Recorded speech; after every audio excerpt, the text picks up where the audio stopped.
guys, how's it going? Teacher Brianna here again. So today we are going to talk more about volcanoes. I hope you guys had a great time last week building your volcanoes and learning all the different parts of a volcano.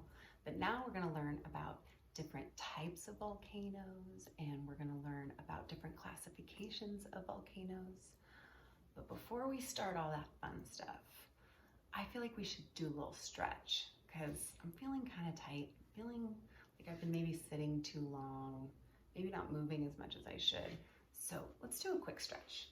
Let's reach our arms in front of us, see if we can go flat to the ground. That feels really nice. See if you can go a little bit further. Reach a little bit further with your hands. That felt really good. Okay, let's put our legs out and try and reach to the side. Try and grab your foot and pull your body towards your foot. Take some big deep breaths. You can fold forward a little bit. And on your exhale, go a little deeper.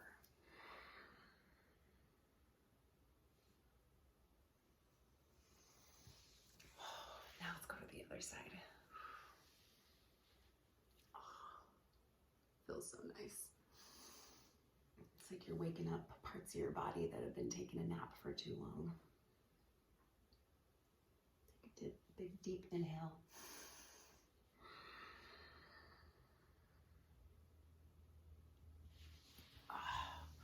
Okay, now let's reach up high, stretch up like a big explosion of a volcano.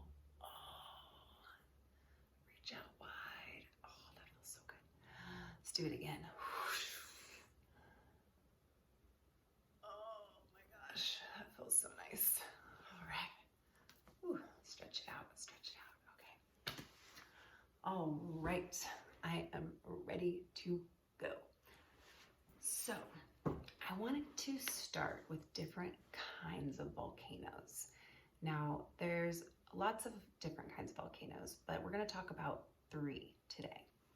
And the first one I'd like to show you is called a shield volcano. And this is a shield volcano, and this is the magma chamber right here. And what happens in a shield volcano is it kind of looks like a shield. This is the inside, and the lava shoots up through here, but it also has all these different offshoots here, and it doesn't erupt. It's not a big explosion. It just slowly flows from the top and the sides, and it just constantly kind of has miniature eruptions, and the lava flows all the time. It's kind of like in Hawaii, if you've ever been to Hawaii. Most of the volcanoes in Hawaii are shield volcanoes, and on the big island, you can actually see some pretty amazing ones. You can go and see the lava, and the lava can actually go underneath the ground too. It doesn't just flow on top, and it makes lava caves. Pretty cool. Okay, the next one is called a composite volcano. And this is a composite volcano. Now, some examples of composite volcanoes are Mount Rainier or Mount St. Helen. These are the most common kinds. They're very tall and cone-shaped. And the way the lava, an eruption would happen with a composite volcano is that here's the magma chamber here, and it would come through, and then it has these little offshoots that we talked about before in the parts of the volcano. And they break off to the side, and the lava can erupt from the side or the top. It can erupt. Sometimes they shoot out sideways even. But in this drawing, you can see it's coming out the sides and the top, and then there's the big ash cloud on the top there. So this is called a composite volcano. And the last one we're going to be talking about today is a cinder volcano. And these are a lot smaller than composite volcanoes, and sometimes they are born almost from composite volcanoes, and they're made of different parts of ash and volcanic dust and rock, and they just slowly build over time, and they develop a magma chamber here, and the way they erupt is the magma comes through one single chamber here and explodes up the top, and then comes down the side. And there's no lava coming out the side here. There's not a slow eruption. It's just one explosion at the top. And those are the 3 different kinds of volcanoes we'll be talking about today. And let's see. Oh, I wanted to show you some cool stuff we're going to do. We are going to make a couple little books, if you'd like, with these pictures that I just showed you. And those are the different kinds of volcano. And you can make a little cover that says, "My Kinds of a Volcano Book." And mine says by Teacher Brianna right here, but you'll put your name there. And then we can even make another book called My Volcano Classification Book. Now, a classification of a volcano is different, like, states of being, I guess is the best way to explain it. Now, a volcano can be 3 different kinds of ways, I guess I could say. A volcano can be active, which means that it could be currently erupting, like the ones in Hawaii, or it could have just erupted once in the last 10,000 years. That's a really long time, guys. So it could have, you could have never seen the volcano erupt, but it could still be considered an active volcano. Another classification of a volcano is a dormant volcano. Now, when a volcano is dormant, it's kind of like it's sleeping, it's taking a nap. It's just kind of quiet.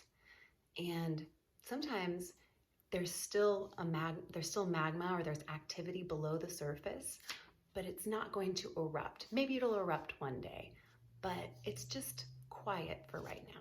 So that is called a dormant volcano. And the last one we'll talk about today is an extinct volcano. And do you know what extinct means? If an animal is extinct, it means it doesn't exist anymore. If a plant is extinct, it doesn't exist anymore. So extinct means it's not going to erupt anymore. There's no more activity inside of the volcano. There's no more magma in the chamber. There's no more activity. So it's not going to erupt anymore. So that means that the volcano has not erupted in the last 10,000 years. So those are the 3 kinds of volcanoes we'll be talking about as well. And you can make a little book, just like I did. Now, another cool project we're going to be doing is making a beautiful paint by numbers or color by numbers painting. Little piece of artwork here. And this is what it's going to look like. And there's a few different versions of it that I sent to your parents. And yeah, I can't wait to see what yours looks like. I had a very good time doing this myself. I find that coloring is very therapeutic. It feels nice to color. It clears your mind. It's kind of like you're meditating.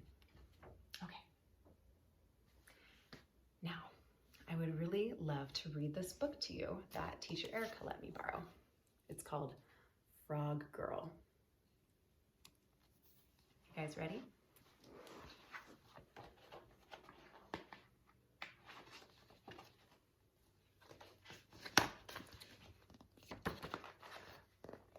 Behind a certain village lay a lake full of frogs. The youngest chief's daughter often went there alone to listen to the frogs' songs. Do you see her? Looks like she's poking behind the tree there. But today she approached and she heard no singing. She heard human voices instead. They said, "Quick, let's go. We have them all." "Now we are great hunters too," boasted the other. What do you think's happening there? She went to go listen to the frogs, but she didn't hear the frogs. And the 2 little boys are talking about hunting and capturing them all. So maybe they got the frogs.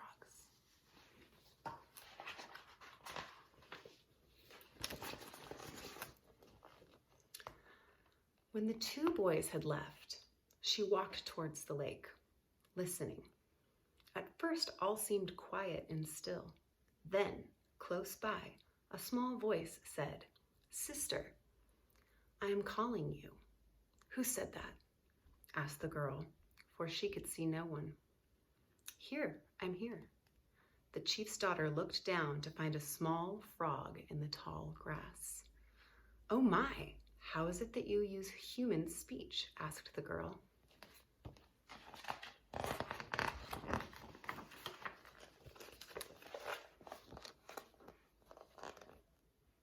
"I will show you. Follow me to the shore of the lake," said the frog. The girl did so, and suddenly it appeared as if a low door had opened before her, but actually the edge of the lake had lifted up and she walked under. So see that? It almost looks like the lake here has turned into a blanket and they're going underneath the blanket into the water.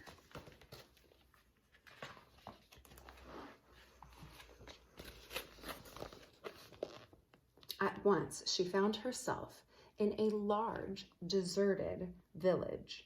A young woman was standing at her side. "You see, we live as you do," she said. Look at that. It almost looks like the frog has turned into a sort of frog girl. "But where are the people of your village?" asked the girl. That is what my grandmother wishes to ask you. That is her house behind. Come on. This blanket is for you. We shall go see her now." So it looks like they're in this sort of village that looks very much like the girl's village. But there's no village.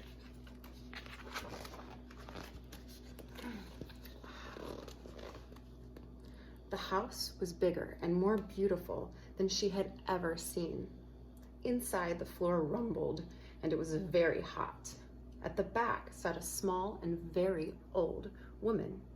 She spoke, saying, "Granddaughter, I am alone. My children have been taken, and I no longer have their songs to comfort me." Who do you think she's talking about?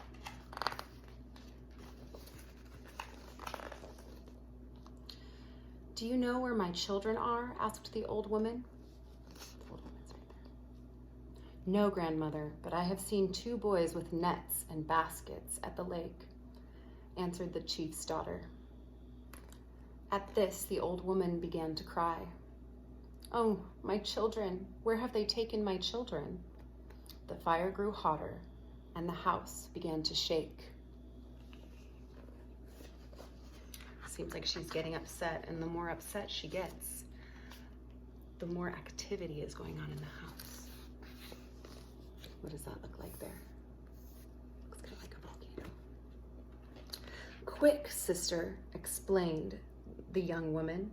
"You must return to your own village. I fear something terrible is about to happen there." "But how?" asked the girl. "Close your eyes and think of the lake only.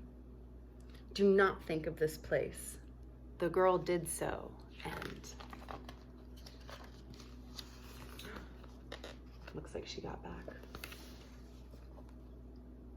There she was on the shore of the lake again, but it was no longer still and quiet as before. Black smoke filled the air and thunder roared in the distance. Alarmed, the chief's daughter ran through the forest, back to her own village.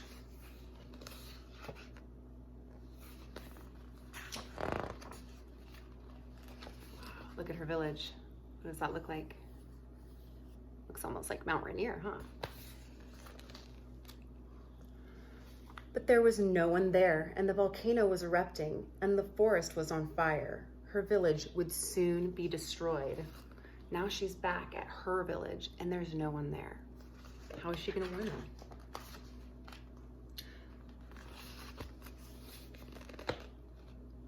The girl called into each house for anyone who might have stayed behind, but no one answered, until she got to the last house at the end of the row.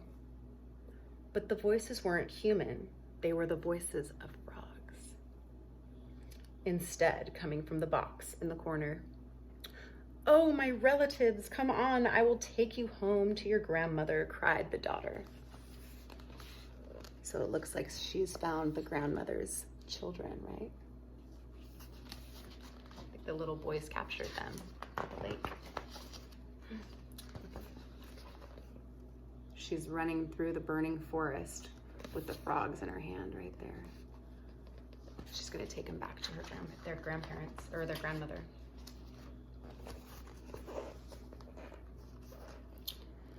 Eagerly, the frogs slipped beneath the surface of the lake. Farewell, my sisters and brothers. I must look for my own family now. See, they're all going under the water now. She said the chief's daughter, now remember me to your grandmother. The girl returned to her village as a heavy rain began to fall. What does the rain do? The rain puts out fires.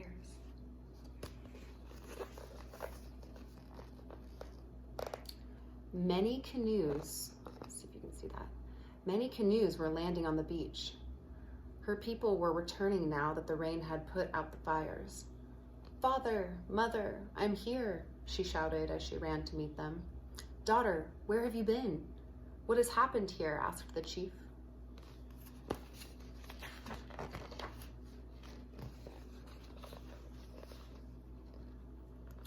The girl told her story of the frog village, the old woman whose house shook with fire and smoke, and the capture of her children. You see, she finished, there are sisters and brothers, and we should treat them so. But it was becoming difficult to hear her as the frogs were singing again. See? I like how she refers to the frogs as our sisters and brothers. We're all connected. And that's the end. So I really like a lot of things about that story, but I like that everything is connected. So your animals, your pets, the whole planet, everybody's connected, right? So it's not right maybe to go and take a bunch of frogs from the lake and keep them for yourself, because somebody else will miss them. It kind of disrupts the balance of the whole world. So I very much enjoy that story. And I think there's a few more books by this author, Paul Owen Lewis. And maybe we can check those out later. But until then, I look forward to our next video and our next session together. And I will see you next time. Bye, guys.